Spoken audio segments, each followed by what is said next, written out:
દૂધની અંદર માત્ર પ્રીમિક્સ અને ફ્રૂટ ઉમેરો એટલે ફ્રૂટ સલાડ તૈયાર. મિક્સર જારની અંદર 100 ગ્રામ કોર્નફ્લોર, 100 ગ્રામ મિલ્ક પાવડર અને 500 ગ્રામ સાકરને ભાંગી અને આ રીતે ઉમેરી દઈશું. સાથે 6 નંગ એલચી અને યલો ફૂડ કલર ઉમેરી અને બધું પાવડર કરી લઈશું. તો અહીંયા ફ્રૂટ સલાડ માટેનું પ્રીમિક્સ બનીને તૈયાર થઈ ગયું છે. હવે એરટાઇટ ડબ્બાની અંદર ભરી લઈશું.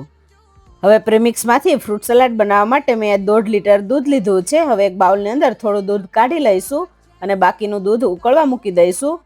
તો 6 થી 7 મિનિટ જેવું થઈ ગયું છે અને દૂધ બરાબર ઉકળી ગયું છે. હવે એની અંદર ફ્રૂટ સલાડ પ્રીમિક્સ એક વાટકો ભરી અને ઉમેરી દઈશું. વજનમાં 150 ગ્રામ છે. મિક્સ કરી અને દૂધની અંદર ઉમેરી દઈશું.